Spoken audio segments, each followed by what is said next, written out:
Well, today we're going to be talking about love bombing, how to spot love bombing. I'm super excited because Instagram is also joining me today. I figured out how to add Instagram to the mix, so I'm backed, thrilled to be here with you all talking about things related to narcissistic abuse. But we're going to get into not only how to spot love bombing, but also why it works and what you can do if you think you're in a relationship that's trying to love bomb you. So we're going to break it into three sections today. Like again, for the first part, we're going to talk about why love bombing works, what happens psychologically to us that makes us susceptible to love bombing. But we're also going to get into um, the ways in which you can spot it, how to spot love bombing, signs that you're being love bombed, and then what to do if you think you're being love bombed by someone. What steps should you take to be able to manage the relationship and get it onto a different footing so that you feel safer and that you can sort of assess whether or not you want to continue to see this person or not, whether this relationship represents a safe relationship for you. So I'm so excited to be hanging out with you today. I missed you last week. For those of you who don't know, I was in Germany last week. I got to actually meet Dr. Ramani in person, got to sit with her through three meals, no, two meals, but I also got to sit with her at various points. So it was incredible. And she's agreed to be on my podcast. So I'm super excited about that, to be able to interview her and talk, to pick her brain about narcissism, about her thoughts about psychopathy, sociopathy, narcissism, the differences, the similarities, just everything that has to do with what's related to victims. I just find her fascinating. Her knowledge is so broad that I really can't wait. It was the highlight of the experience of Germany. In addition, I got to be filmed in a movie as an expert, expert on a docudrama, on actually a fictionalized story. So that was fascinating, and I can't wait to have it come out and talk more about that experience and what the story's about and what I thought. But all of that was just sort of like really very surreal. And on top of it, flying to Germany and then turn around flying back in a matter of 5 days, I caught a cold. If you can't tell, I'm struggling with something that is still hanging over and lingering. So please excuse the weird voice that I got today. And I probably at times will be sucking on some cough drops. But I just wanted to come on today because love bombing to me, it's the start of the trauma bond and it's where things start to go wrong. And it's also where victims get a lot of crap thrown at them. We get a lot of blame and shame for not spotting love bombing, for being vulnerable to it because it's so intoxicating that we want it. We wish that that kind of love really exists, and so it's a topic that's very near to dear to my heart. I I've dated some, not much. I mean, nothing long term. I tend to be a very serious person. So when I kind of start to get set my sight on somebody, I don't either I know there's going to go somewhere, or I want to see that it's going to go somewhere, or I cut it off really quick. But so I've only really like dated any length of time twice, and both of those people I married. But the second experience that I had, which was where I was love bumped, I have to say that it was the most intoxicating, mind-blowing experience I've ever had in my life. Um, love bombing is an amazing experience, and I wish life was like that. But yet, on the other hand, it opens us up to such vulnerability, to such incredible risk with very dangerous people. So no, real life doesn't really actually work like that. People are really not actually like that. So let's get into why love bombing works so effectively. Why it just like it traps us so effectively. So first of all, you already know that there's this rapid building of intimacy that really pushes for an emotional connection that's super quick. And this person's going to declare love too fast, start talking about plotting your future together way too fast. They're going to like say that they've never met anybody that makes them feel the way that you feel. You're going to get this incredible experience of connectedness. And I want you to start to see that as idealization, because always remind yourself, this person can't even tell you what your favorite food is. They don't know what your favorite color is. They don't know what shows you watch. They don't know they don't know anything about you. So when someone starts to declare these things and they've not spent any time around you to know these things, they don't know you. They're basing all of this on an imagined or a fantasized or an imagined future with you, or an imagined future, yeah, imagined you. It's an imaginary you. It's not really a you. So I want you to remember that this person doesn't know you, hasn't spent time with you, can't address these basic questions about you. Then this is really then somebody that that they're putting all of this on not real things, and you should see that as not real. And what it's doing is it's appealing to some critical pieces inside of us that make us very vulnerable and susceptible to this. So what happens is that that this pressuring, this fast rapid intimacy starts to put you into pushing boundaries for them that you normally wouldn't push. Like normally, like you would normally pace the dates like with some time apart, and instead probably this person's going to want to see you every day, or have very long lengthy dates with you. So, again, see that as pushy, as too fast and inappropriate, because that just doesn't make sense. And recognize it as not as flattery or charming, which is what it feels like, but recognize that as boundary pushing. I mean, I want you to sort of rephrase that in your head and say, this is pushing boundaries. It also, it starts to, because it's so over the top, it makes you feel really special. And we all have this innate need to be special. That's just part of the way that we're wired up. And Mama Patty, I am so thrilled that you joined me here today, and that you're hanging out here with me today, and that you're going to learn about love bombing. And I'm just thrilled with everybody who's on these various platforms hanging out with me. Like I said, I'm for the first time on Instagram. I haven't been there for a long time, so I'm super excited that Instagram is also joining me, and that I'm able to be there as well. So this is amazing. I'm just thrilled. And of course, YouTube, I always love you, YouTube. You know that you have a very special spot in my heart. I hope you know that. So yeah, but recognize the excessive flattery. As much as we long for this very much, we really have a need for this. It's based on nothing. It's based on air. This person, even if they say you look beautiful, okay, well, looks change and that's not permanent. And again, it has nothing to do with you, who you are. I want you to recognize that it's not about who you are. We also have a need for novelty, and something that's really fast and different and thrilling and exciting really creates a sense of high. And that kind of leaves us intoxicated, literally. It sort of sets off all sorts of dopamine for us, and makes us feel a little addicted to their presence, addicted to their attention. So you're going to feel a strong attachment to wanting to see more of them, because you want more of that dopamine, more of that rush, that high that you're getting. And also, who doesn't want to be seen as perfect? This idealization is really an amazing feeling. I, when we are born and we have that initial relationship with our primary caregiver, they idealize us. They think that we're precious and that no one's like us, and that they even think that our poop doesn't stink, that everything about us is perfect. You know how you don't feel that way about other people's baby, but you think your baby is the most beautiful baby in the world. So there is this mutual idealization that happens in that area, that arena.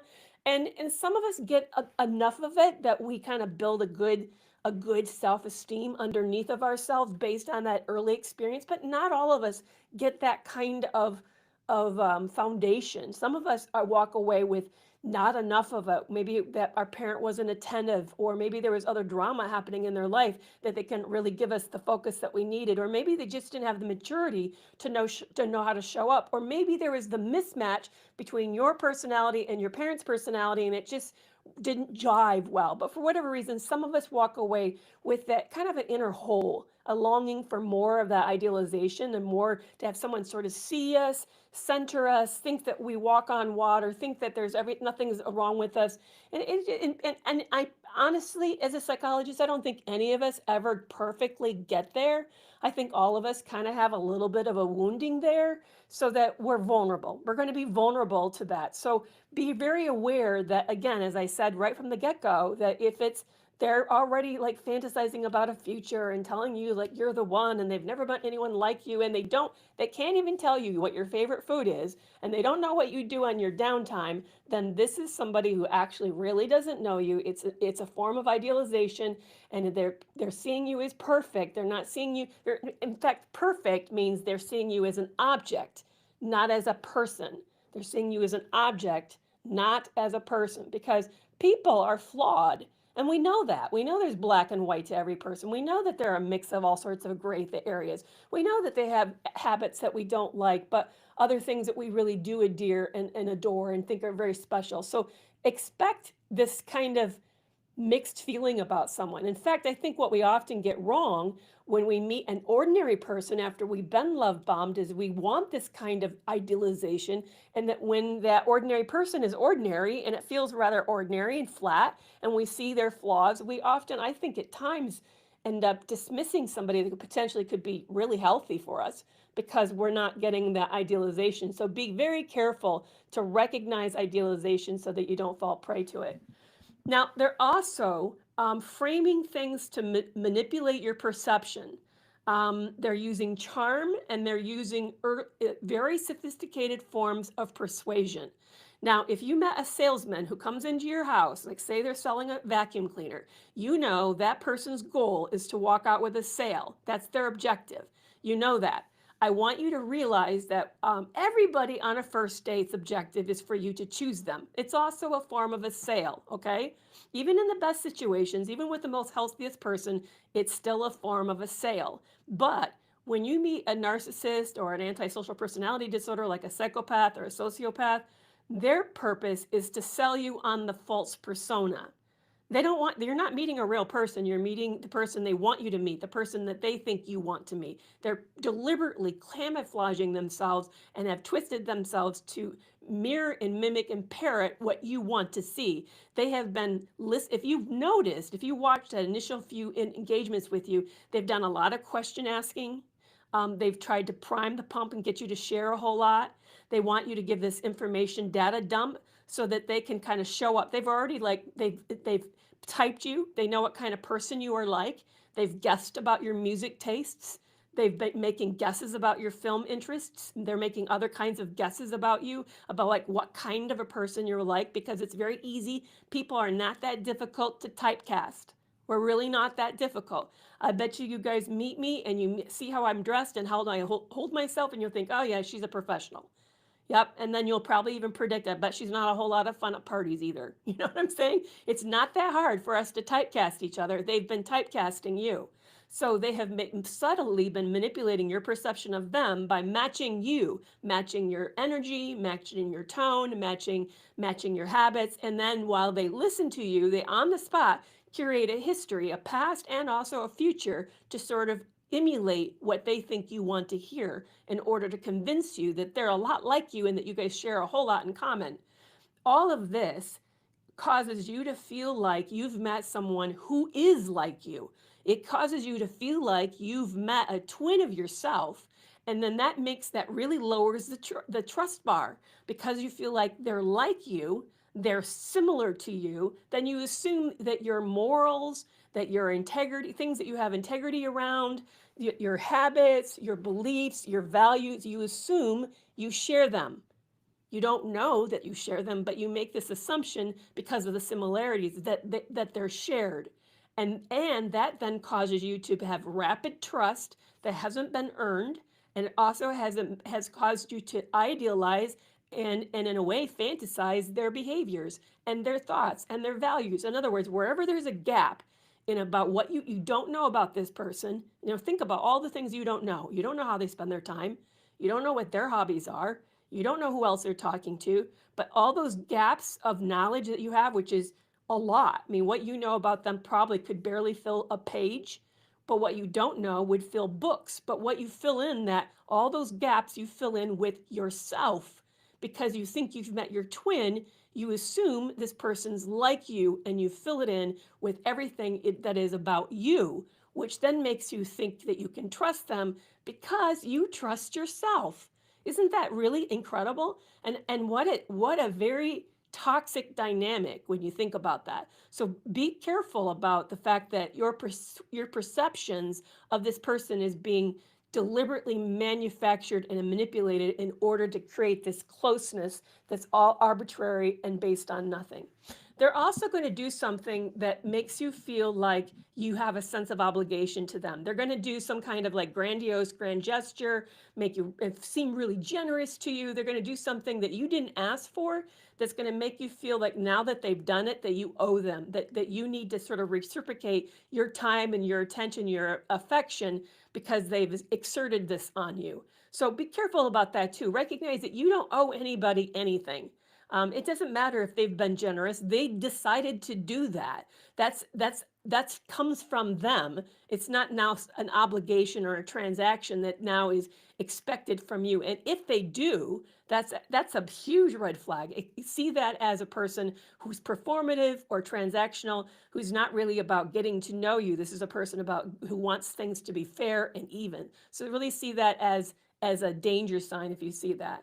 You're also going to experience, as you start to like move into this relationship, intermittent reinforcement with intermittent withdrawal. What does that mean? What I mean by that is they're going to be available on some texts sometimes, and then they're not. And sometimes the texting seems over the moon and too perfect and everything you ever imagined, and then suddenly it's going to kind of like dry up and disappear, and you don't know where they're at. You're going to feel this sort of hot and cold. They're a hot and cold operator. That's done deliberately. That is a very intoxicating, very addictive process. It's why Las Vegas uses it at the slot machine, because it's a payout, it's a cash payout on an intermittent reward schedule that really locks us in and makes us highly addicted to the process. So be aware that if you have a person who's disappearing on you and hard to reach, who makes you sort of anxious and scared about the quality or the even whether or not the relationship's okay, then that's a warning sign again that this person is not sincerely invested, that there's something about this that's very manipulative, very, very strategic. So be careful about that if you see it. The other thing I want you to also then be aware of is that they're going to already, right from the get-go, and this is kind of shocking to me, but they're going to, from the get-go, they're going to attempt to isolate you from other people. They're listening to who's in your world and who you're connected to and how you feel about them. And they're already picking up on who's dangerous in your world, who maybe might have your ear and might be a person of reason. So they're going to like start to find reasons to discount, to minimize, criticize, critique, or be bothered by that other person. So be aware of their attempt. And in the beginning, when we're just like meeting them, how it shows up is they may compete with you for other dates. Like they may say, hey, can we meet up tonight? And you're like, well, I have plans with friends. Really? You mean you can't move that for me? I mean, I really miss you and I want to see you. And I feel like I've never had this connection before with anybody else ever. So you're going to notice that they'll do stuff like that. See through that. See through that. That is a person who's already setting themselves up ahead of as more important than your friendships and your other relationships. Again, a healthy individual will create space for you to have those other relationships. They won't see it as competition and they won't attempt to take it away from you. So be really aware that if somebody is already like competing with your friends and competing with your nights out, that's problematic. And they also are going to, this is one that you kind of have to watch for, because being idealized and feeling perfect and thinking you've met your soulmate is going to blind you to this. But I want you to watch out for the fact that they're ignoring your needs and your input, that they've been quietly making themselves front and center. In other words, you probably have gone out to their favorite restaurant, not yours. You're probably seeing their favorite movie or their type of movie, not yours. You may be doing activities that they're interested, not the activities that you're interested in. But so notice that the fact that they're kind of sidelining your needs and your opinions and your desires, that they're kind of subtly dismissing them, minimizing them, or overwhelming them. And that notice how the conversations always center back and focus on them. And that's hard because, especially if you're a woman, I don't know if it's so much men. I would love to know what men's experiences are like around this. But as a woman, we're used to making men's needs and concerns front and center. I mean, I've been taught to sort of hold myself back, that men aren't looking for women who are successful. Men don't really want to hear about women's jobs, and men aren't really care about many women's concerns. And so the best way to appeal to a man's heart is to appeal to the things that interest him. So I know that it kind of works against our culturalization, our socialization, but be aware of the fact that when you do say something, does this person know how to hold the floor open for you? Or do they bring it right back to you immediately? I'm sorry, bring it right back to themselves immediately. Just really pay attention to whether or not they're interested in what you have to say. Do they ask follow-up questions? And do they circle back and like seem to be thinking on it? Notice again, remember, there are those who are being manipulative that will do so in a way that's just feels superficial. It'll feel like they're just doing it to come off good, and it lacks depth. Whereas those who are really thinking about it it'll have a sense of the thought about that. And they may even provide other angles to it that you haven't thought about. So pay attention to whether or not there's depth to this conversation. And I think the other really big thing, that two big things, and this really happened for me, that I would love you to pay attention to, is notice whether or not things seem scripted or manufactured or manipulated. My ex gave me a story on the first date that I could tell had been practiced, that it felt like it had been written down, that he had thought about this and he was giving me a script. That's what it felt like. I later found out that he had scripted a lot of things. He kept notes and kept scripts of things. So he had and what it was, and here is an interesting question. It was about his past relationships, and he had a script about how he was describing what happened in each relationship, that he sort of worked it out in his head, what his story was on each of those individuals. And the other script that I picked up on, that it bothered me, but I ignored the fact that it bothered me, was that he had a script about what he was looking for in a relationship with somebody. That he was looking for a certain type of relationship roles, and he had a way in which he defined them. And again, it just felt shallow. I could tell this guy had not done, he didn't really understand these roles. He didn't understand what it would mean to meet someone at a deep level. I could tell that. It just felt shallow, very, like I said, superficial, very scripted. So pay attention to that. And I think the other thing is pay attention to your uneasiness. Now, interestingly enough, at the end of that first day, which went too long, I was not feeling good. I felt stretched really thin. I felt conflicted. I felt very conflicted about how I felt about this person. I knew I had to see him the very next day to take him back to the airport. When I dropped him off at the back to his hotel that night, and I remember just not feeling very good, feeling off, feeling very kind of fuddled in my head. I should have recognized that as a warning sign. I really should have. I should have um, seen that as me not being at ease, and then viewing the next day like I need to be extremely cautious and buy time for me to get more time to think about how I felt about the relationship. And I didn't know that, and it ended up then the next day there was a rushed intimacy, which then kind of made me even feel more connected. So watch out for that. That's the other thing that they'll do. They'll rush intimacy really, really fast.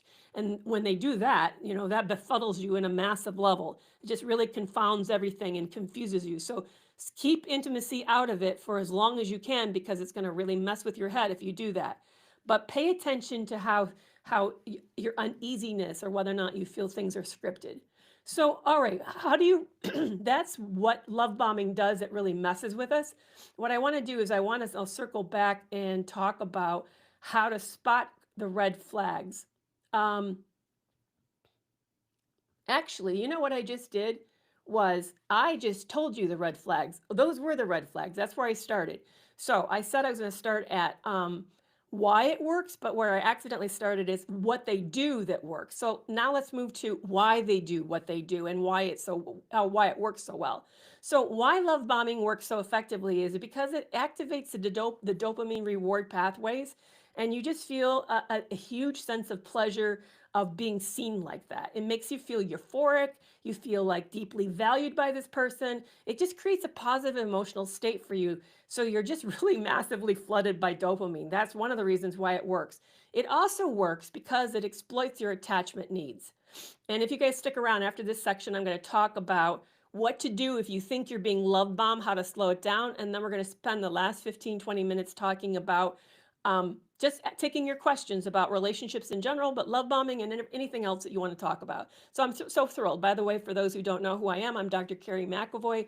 I have had over 20 years as a clinical psychologist. I'm also a victim of narcissistic abuse. And I'm so thrilled that you've joined me today because we're talking about why love bombing works and how to spot it. So if you missed this, I just covered how to spot it. It's been posted. It will be posted on Facebook as well as on YouTube, so you can go back and catch it if you've missed that section. But like I said, let's talk more about why love bombing works so effectively. So first is it activates the dopamine and reward centers. But secondly, it exploits your attachment needs. We all are wired for belonging, and please don't ever let anyone ever make you feel ashamed for this. There's no shame in this. It's well known that loneliness is a health risk. It's more serious than some very addictive habits. It's also very well known and been very well researched that when there's not enough love in an infant's life, that there's an actual reduction in their growth pattern, and they often have a failure to thrive. So it's for you need to belong. That's why Maslow made it the third rung on his hierarchy. The first one is you need to survive the night, you need to find shelter. The second one is you need food and water and you need warmth. And the very next one is you need to belong. You need to have a sense of community and that you matter to somebody.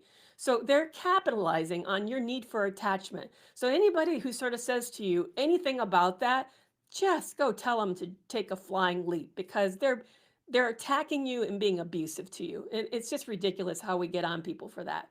But the other reason love bombing works so well is because it overrides your critical thinking. Again, remember, think about the fact that you're being fantasized about, you're being idealized about, and all of this makes you feel really like almost swooning, over the top. And it causes you, just like when you're angry, like, have you ever had an argument with somebody where you've been so dysregulated, you're shaking and you can't even think of the next words to say?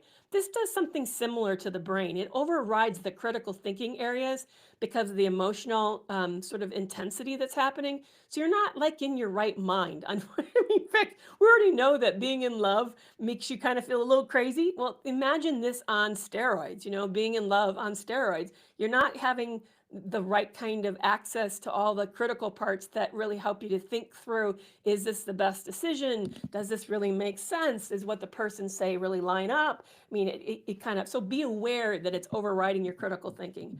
And love bombing, because of the intermittent reinforcement, it actually is reinforcing a dependency because they're doing this alternation of intense focus and attention on you and then periods of withdrawal, and that back and forth that creates a dependency loop that we actually learned about in psychology from B.F. Skinner when he did the experiments on the rats and the dogs.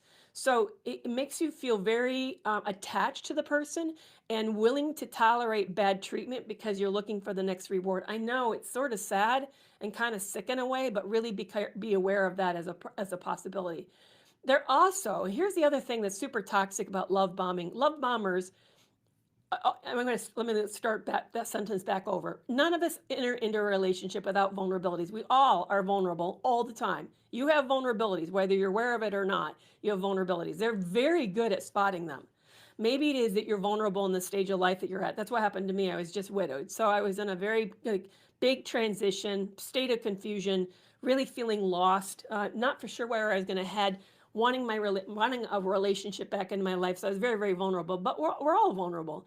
Maybe you're vulnerable because right now the kids are leaving home, or maybe you're vulnerable because you just turned 40 and you're wondering, what does that mean? You feel like you're starting in middle age, but they're going to identify what your vulnerabilities are. They're going to recognize that they're there, and they're going to lean into them and really leverage your vulnerability.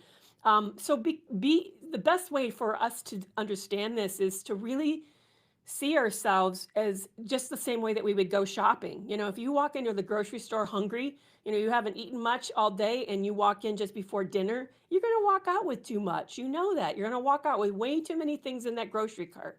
You need to recognize that that when you're in a relationship, whether you're meeting a new friend or whether you're meeting a new possible romantic partner, or even when any kind of relationship, if you're in a spot of insecurity, vulnerability, where you feel sort of shaky, recognize that puts you in a very insecure spot. And by you being aware of it is a great way for you to close the vulnerability down. It's a great way for you to get to sort of deal with it so you reduce your vulnerability because you're aware of it. Like how many if you said to yourself, let's use the grocery store as an example again. I'm really hungry. I have a list. I'm only buying what's on the list. So you can see how you're by recognizing that, you're anticipating your vulnerabilities so that you're actually working against it. You can do the same when it comes to you meeting somebody when you're in a hungry spot. Because the reality is you're going to move into a relationship, whether it's a friendship or whether it's at work or whether it's with a partner, new partner. You're going to meet somebody and you're not going to be perfectly put together because none of us are. But what you can do is you can identify, hey, I'm feeling kind of lonely. I'm feeling a little edgy about my future. I really would like to meet somebody, but that means I'm not going to rush this. I'm going to take my time. They're also using what's called social proof. Now, this is an interesting concept. So let me explain it to you. What do I mean by social proof? They mean that we're wired to believe that when someone's affectionate and interested in us, and that when we're I'm sorry, let me say it again. We're wired to believe in what's called reciprocal affection and reciprocal mutual interests. So this comes out of reciprocity and social psychology. So we tend to believe that when someone thinks that we're a soulmate and that they really have never met anyone like us, that we really believe they feel that way, and it causes us to reciprocate that feeling back to them. They're using that loop against us. The fact that they make us feel special. Feeling special makes us feel special. We feel them reciprocate, giving us all the specialness. Then we then reciprocate it, even when it's not actually earned or maybe even deserved. So be very, very careful about just being aware that that reciprocity loop is going to be working against you. The other thing is they're also by this, the fact that they're lowering your trust bar, so you're trusting faster, they're creating a false sense of security with you. The rapid intimacy causes you to think, just because you think it's intimate when it's really based on nothing, that this person has to be safe and has to be trustworthy. It's called an anchoring bias, and it's based on the halo effect. So be very, very careful about this because it lowers your defenses and it allows them to have deeper emotional and psychological control over you that they haven't earned and definitely don't deserve. So be very careful about this false sense of security. And I can't tell you how many of you have told me, and I did it myself, that when I met that individual, I told my therapist, I was in therapy at the time, that I had never met someone safer. I actually said that. I had never met someone safer. So you can see how there was this false sense of security when I've actually never met someone more dangerous. So be very, very careful about how that rapid intimacy is causing you to assume the relationship's more safe and more trustworthy than it actually is. The other thing is that I already talked about how the over the top gestures and the generosity creates a sense of indebtedness, that you really want to reciprocate that. That makes you feel like you're obligated to give back, to feel the same feelings. And all of this, because it's so incredibly wonderful, it really triggers our need to be needed and our need to be in a relationship, which then activates our natural fear of abandonment, which is hardwired in a sense infancy. From birth, you know that if you're completely out on your own, having to like face the world with no assistant at any level, like if you got dropped into the Andes tomorrow, good luck surviving. Abandonment is a horrible state, and we instinctively fear it.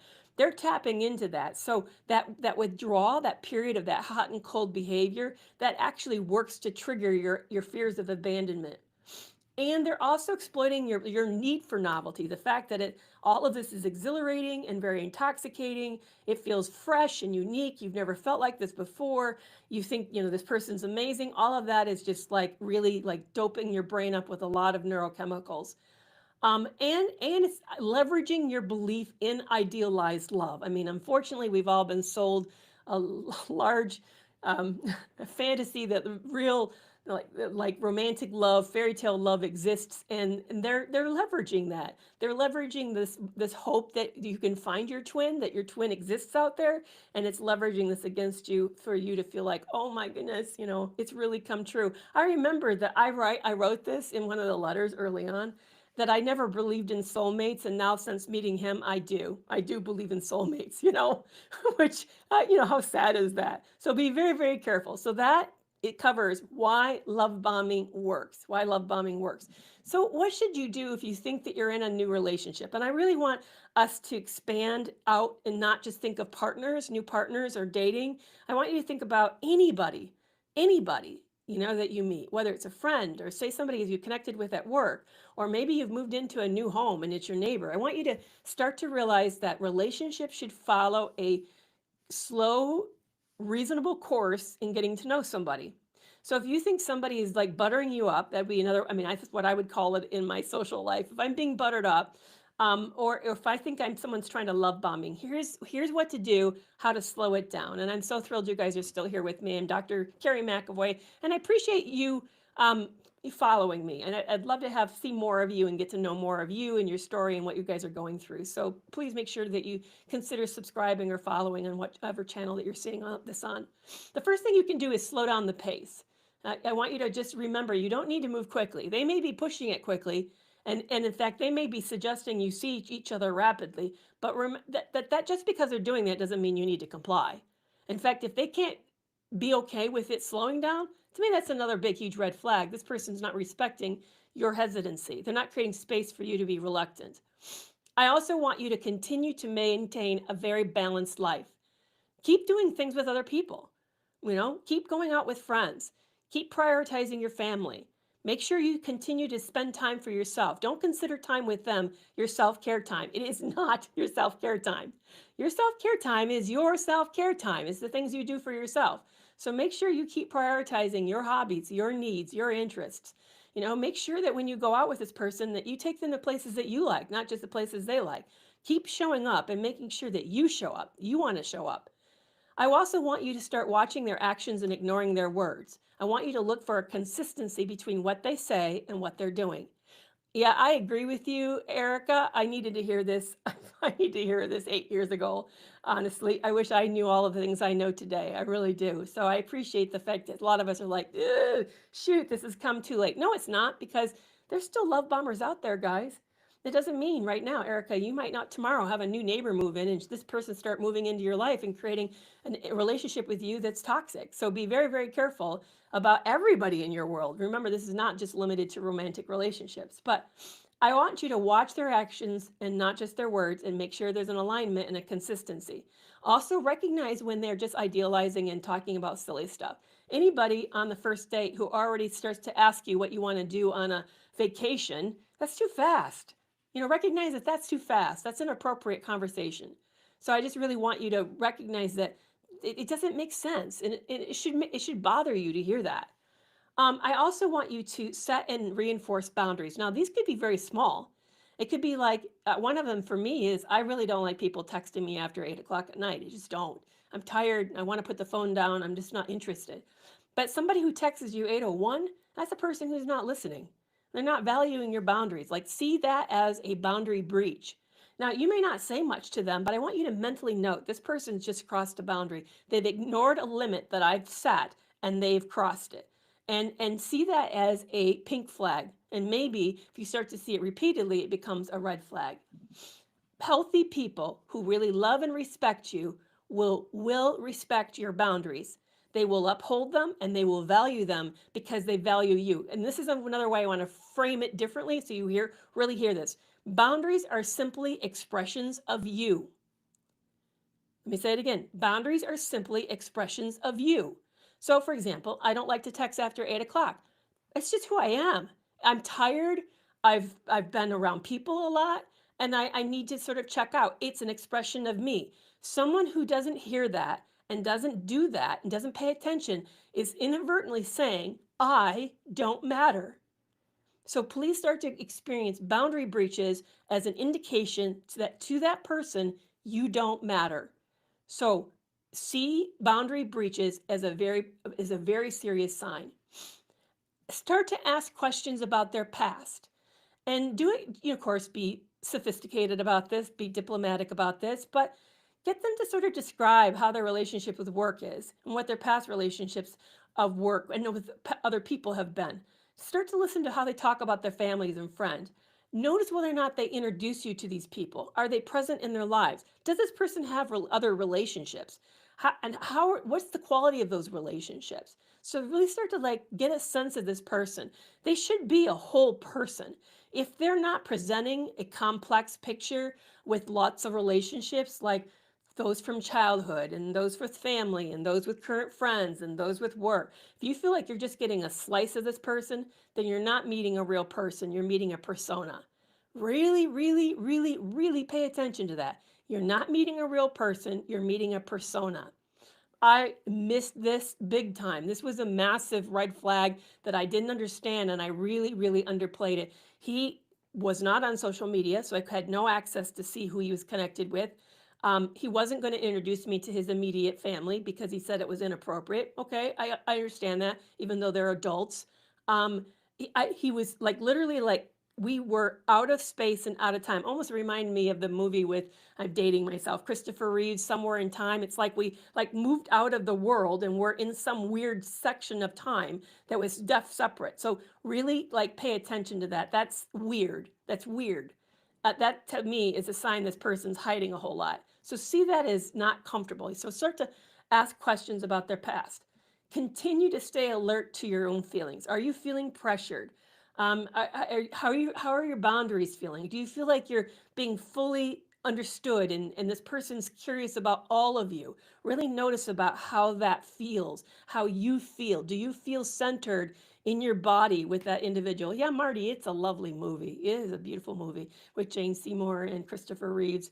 Yeah, it was I was in high school when it was made back up on Mackinac Island, which is near close to not far from my hometown. So yeah, and I also want you to, here's another, wrapping this up and then we can take your questions. I know we're kind of getting short on time, but I want you to delay making any big major commitments to this person. I want you to also seek outside opinions about what other people, do your friends and family like them? Does this person put other people at ease? How do they treat people who work for them or subordinates? How do they treat the cashier at the grocery store? How do they deal with the person who's checking them out when they get gas? Really pay attention to everything, how this person treats other people. And I want you to also here's another big mistake. Don't explain away the red flags. Please don't. Don't say, oh, they were hungry. That's why they lost it. Or, well, that cashier was really rude to him. So that justified that harsh word or that rude treatment of that individual. I want you to really don't diminish the red flag. You catch him in a lie, notice that. Catch him in 2 lies, I want you to break it off. Catch him in 3 lies, you now know this person's a pathological liar. That person's dangerous. You should very seriously reconsider this relationship. This relationship is already showing massive warning signs that it's toxic and dangerous. So, all right, so we covered 3 sections. The first section we covered, and for those of you who'd like to see a replay, it's on YouTube and Facebook. The first section was signs that you're being love bombed. The second section we got into is why it works, and the third one was how to slow it down. So I'm now going to stop talking so much and start reading your questions and hearing more about what maybe you want to know about any type of thing, maybe about this, maybe it's about something else. But I'm checking in with you now to find out more about what you think and what's crossing your mind about this. Yeah, Maria, that's interesting on Facebook. They it's not just men who are looking for weaknesses, it's anybody who's toxic is looking for a weakness. I do agree though that they have that it's really, you got to be careful of people who are trying to spot that. One of the things that I heard, and it's not the way I work, so I don't really do this, but I thought it was an interesting idea, was to lay sort of like lay a test down for somebody. Share something that's not actually a big truth. Maybe it's a truth, but it's not a big truth, but act like it's a big truth. Maybe it's like a nickname that you hate to be called. I want you to sort of like think about that, and then drop that lay it out as a trap, lay it out as like a landmine for that person, and notice what happens to it down the road.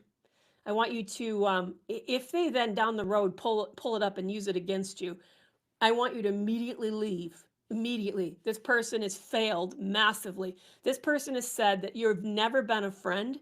They've always seen you as an enemy, and they are at war with you because they're willing to use something that is hurtful and hostile against you.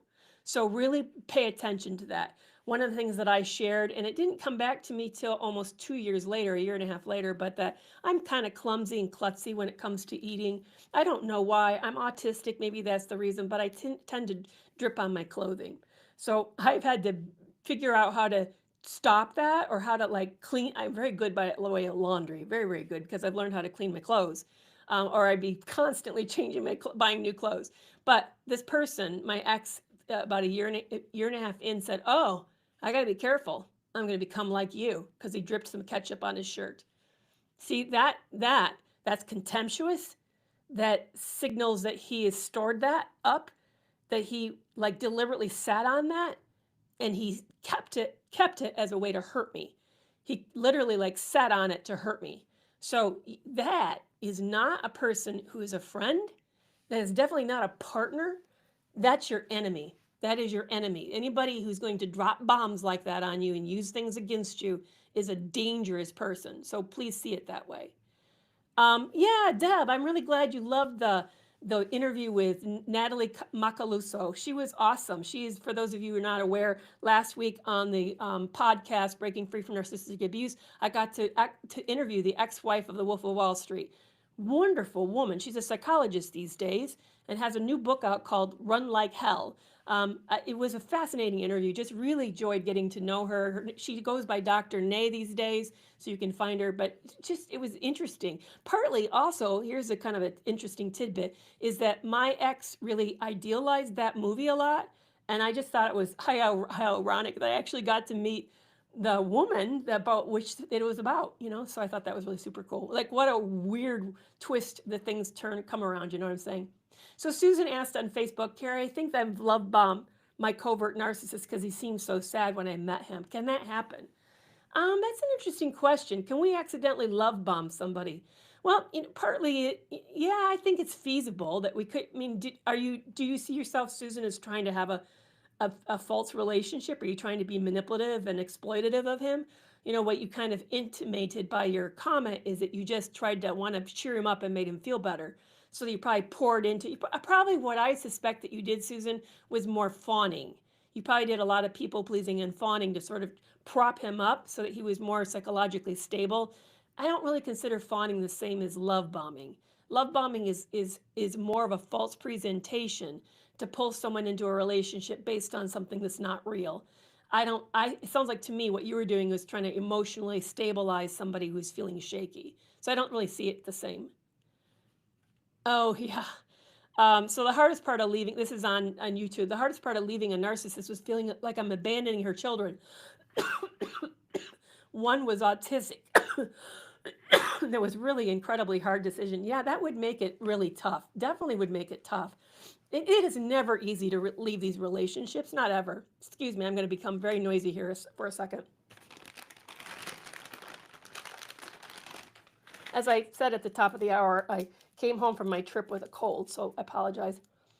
Yeah, it is never easy, and we all, when do you end a relationship? It's going to always be messy when you end it, and it's always going to be very hard decisions, very big kind of things that we will go through. But comes back to, are you safe, Speed? Is this relationship respecting you? Is it something that you can give your best part of? Is it creating space for you?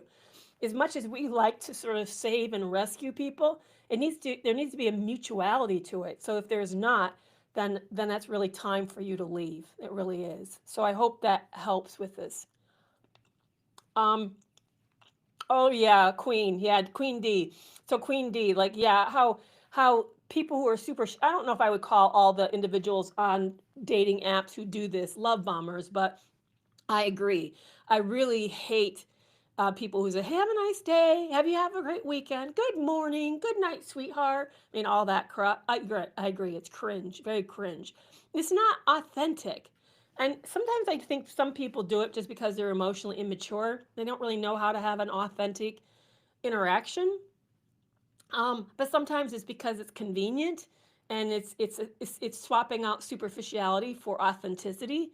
But it also is love bombers will do that too, absolutely. So I'm not saying it's not a love bomber, but I don't think I think more people than just love bombers do this weird kind of superficial, shallow introductory salutation kind of habit on um on stuff like that. So absolutely, I do agree. It's bizarre. Um, my ex loves bomb our daughter to get her on his side, and she's 10. What would you do about that?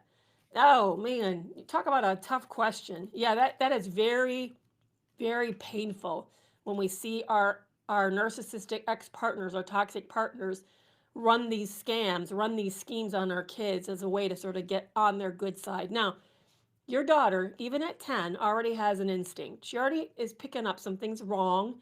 Yes, she wants this her mom or her dad to be in her life, absolutely.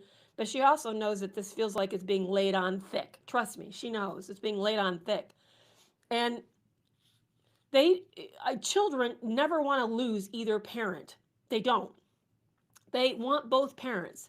And they also can tell which parent is the more fragile and likely to be flaky and turn on them and reject them. So they're more likely to put up with bad behavior, icky behavior, in order to keep that person in their life. Right or wrong, they're likely to do that. The best thing that you can do is just try to stay out of it by not commenting on it, but also just kind of like checking in with her, creating space for her to share what's happening in her day, being very caring about what's happening in her life, talking about things that matter to her. Because she'll bring it up. If you really if it's bothering her, she'll bring it up. She may not bring it up in regards to your ex-partner, but she'll bring it up in other ways. Like maybe it's happening on the playground and she feels like there's a fake friendship and people are, or maybe she'll talk about someone who's brown nosing a teacher. And then there you can use that opportunity to talk about how yeah, people do know when that's excessively flattering and, it does feel fake and, but we really like to have people like us and that puts us in a tough spot. And boy, have you ever felt like you've been in a tough spot too? That must be rough. Do you feel like you want to have that person in your life, but also know that maybe what you're getting is not very real and you also not for sure if you can trust this person?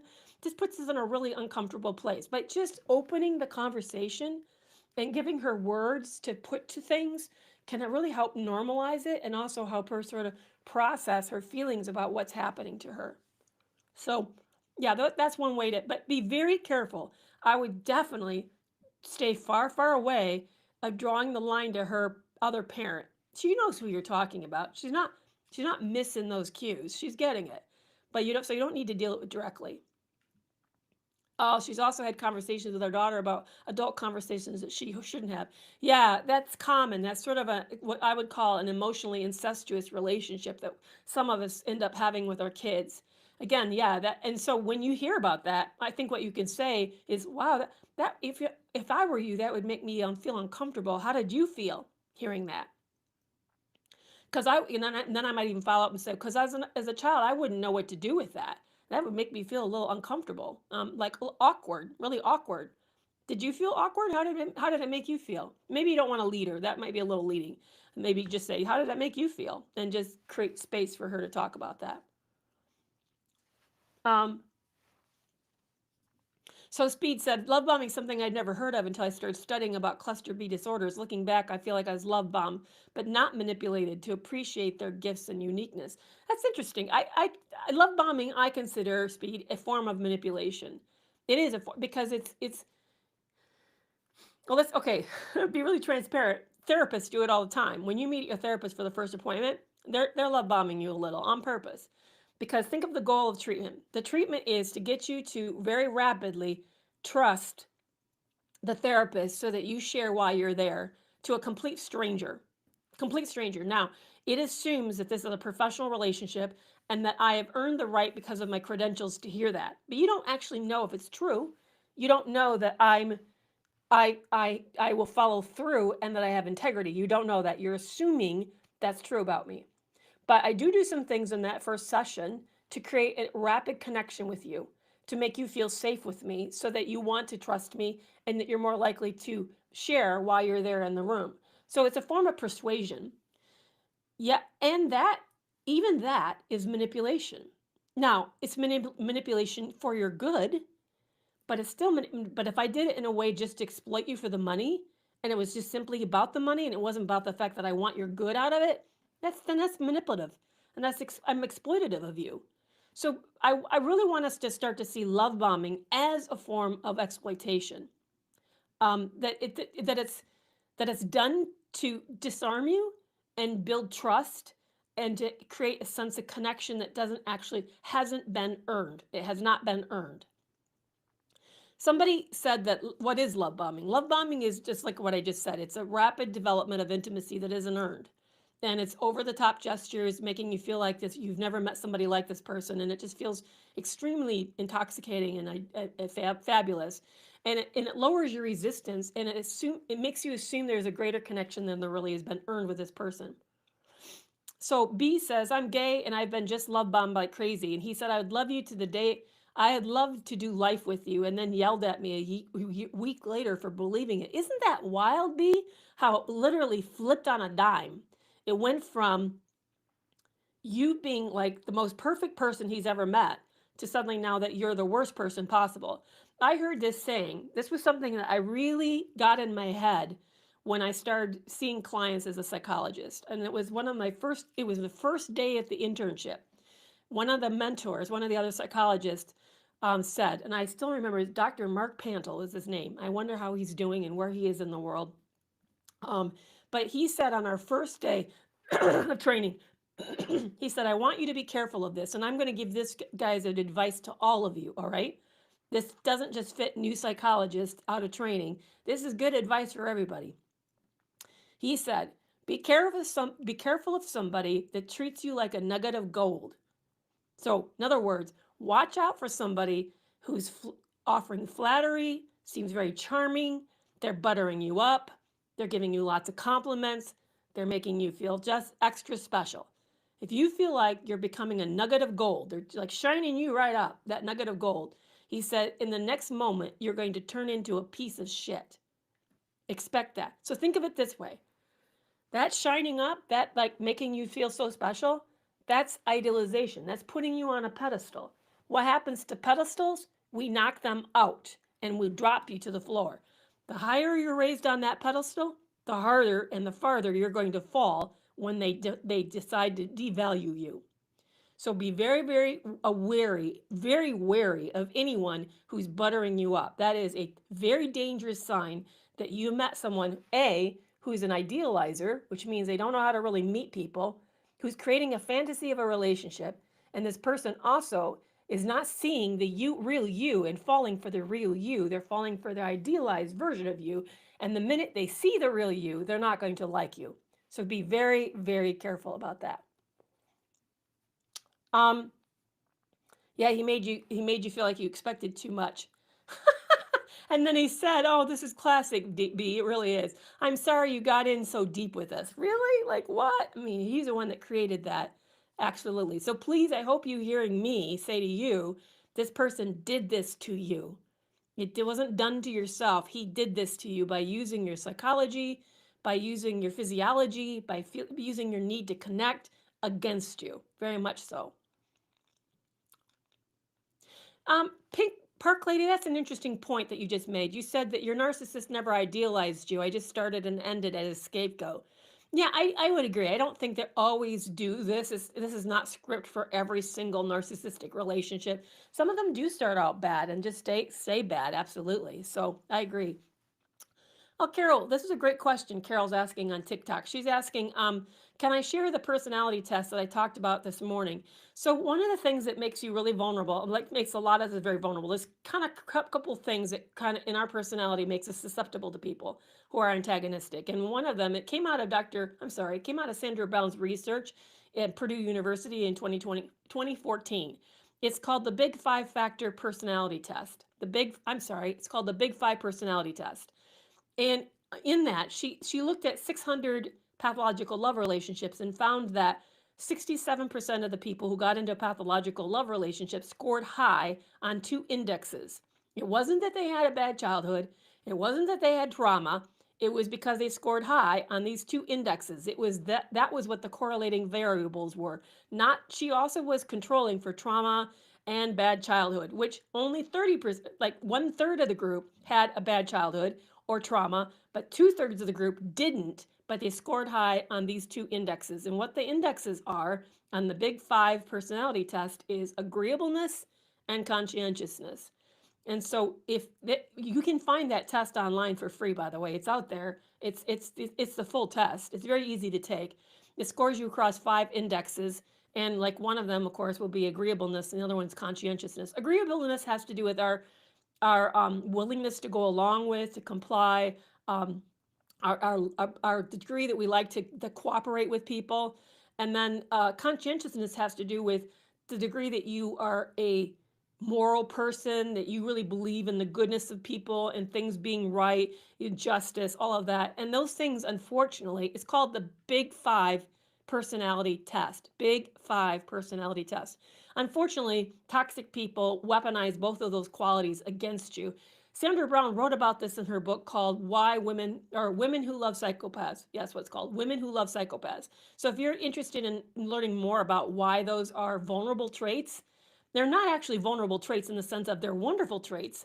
I would want to meet you if you have those traits, because that means you're a really great person to be around and easy to be around. But they make you vulnerable to toxic people. Well, guys, I always go live for 1 hour, and next week, let me tell you what the topic will be. So I will be back on next week, Tuesday at 4 p.m. my time. I'm in Central Standard Time. So, but let me tell you what it will be about. We will be talking about the favorite psychological weapons of a narcissist. We're going to get into the favorite psychological weapons of a narcissist. I'll be back on Tuesday at 4 o'clock talking about that with you. You can always see I posted on a couple places to sort of let you know.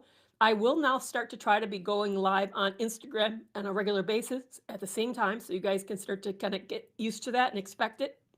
I'm so excited that we got to hang out today. This was really, really fun. A great topic. And it was prompted by the conversation with Dr. Nay. So if you didn't hear that podcast episode, please feel free to go jump out and listen to last week's. It's on last week's. It's also on YouTube. You can actually get to see what she looks like. She's a lovely, beautiful woman. I was just so thrilled to have time to spend with her. And this week I was with Anna Runkle. Those of you who are on YouTube may know her. She's got a massive channel, 1 million followers on YouTube, and she is the crappy childhood fairy. And so this week is she's talking about regulation. And Paige, you like my wig? Thank you so much. I do. I love this too. I got this as a custom made one from Sarah. Sarah now has locks of confidence, and she actually helps people custom order human hair wig. And so she just did a fabulous job. So fuel up. I think you kind of, I don't know when you jumped into this interview, but I think you kind of missed some critical pieces, but thankfully it's been taped, so you can go back and watch it. All right, you guys, it's so great to hang out with you guys. I will see you next week.